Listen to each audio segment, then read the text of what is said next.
You've heard of a lot of war stories today, but you've heard a common theme through them. Being a conservative is not easy, but it is possible. My name is Aryssa Damron, and I, like my fellow interns, am living proof of this. I'm a conservative at Yale, a liberal university that holds events like Sex Week to promote promiscuity, and where conservative women like myself are not allowed in the Women's Center, and even where, shockingly enough, miscarriage is performed as art projects. You may be wondering how you can be bold and brave through this clamor of liberalism on campus. I'd like to offer some advice to you all, so that you can fight the good fight as well. Pearl of wisdom number 1, find other conservatives. This isn't really so much a piece of advice as a command. Some of you will be lucky enough to go to college where being a liberal will be rare, but very few of us will ever be that lucky. While I pray that you are that lucky, whether you go to Liberty University or Yale University, it is crucial to find other conservatives.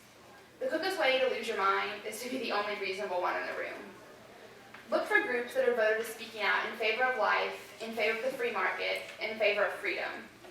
If you hear a liberal student group trash-talking another group for being crazy or radical, that's probably the group you want to head towards. Finding a group, or even a single person on campus who thinks the way you do, is soothing to the soul. My second piece of advice stands slightly contradictory to my first one, but hear me out. Don't spend all your time in a conservative bubble. I know it's safer here, but avoiding the other side doesn't help anyone. In no way am I encouraging you to infiltrate the party of the left and smoke out their many weaknesses, but spending some time learning their side of the argument can help better combat you to debate them. Not only will this strengthen you in your beliefs and help you formulate your arguments against the left, but your presence and your healthy debate with them may even save a soul or two from the dark side.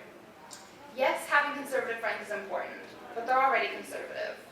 The only way to grow the conservative movement is to talk to people who don't identify that way and show them what we already know, that conservatism is what is best for our country. My third pearl of wisdom is to read. Like my interns know, I tend to read a lot. So many of the wonderful women that the Clare Policy Institute works with and that you can bring as speakers to your schools are established and amazing conservative authors. When I don't feel so well versed in a topic, I pick up a book on the issue. There are conservative books on immigration, gun control, abortion, even feminism. And while there are great conservative websites and news channels, none of those are going to give you all the information. That's the beauty of a book.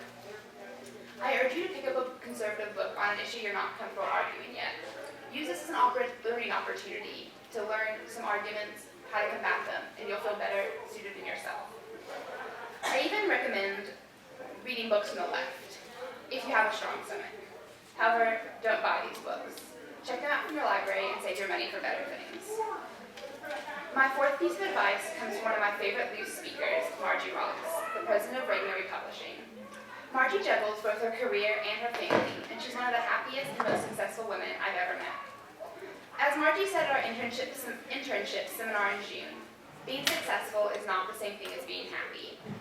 For me, being happy meant not sacrificing my beliefs to get a grade or to make friends, even if a 4.0 in a friend group the size of the Kardashian family might have been labeled a success by some people.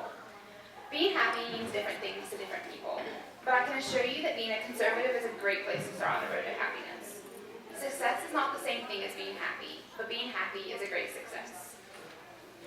My fifth and final piece of advice is to stay classy.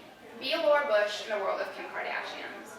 Post pictures of your volunteer work instead of drunken spring break trips.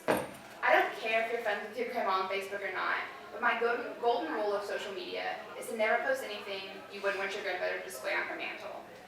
Respect is something that must be earned, and you don't earn respect unless you respect yourself. Maybe you're envious of Kim Kardashian's wealth or her ability to do and say whatever she wants, but think of how she got there. Do you want to be the woman who got famous for her assets or because she was an asset to the world? Kim Kardashian may be exorbitantly wealthy, but remember, ladies, there are some things that money just cannot buy, like manners, morals, and intelligence. I know that you're all still in high school, and while we like to think that isn't the real world quite yet, you'll likely still face discrimination for being a conservative. I would love to tell you that it gets better, but as you've heard, that's just not true. It's hard out there for conservative. But don't be afraid to share your beliefs and your opinions just because it might make someone unfollow you.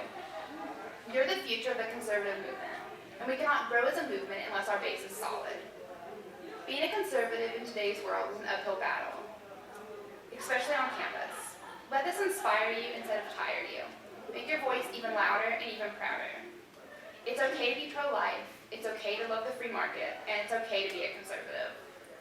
Being a conservative is one of the hardest things to be in the society we're living in, but I promise you it's one of the most rewarding.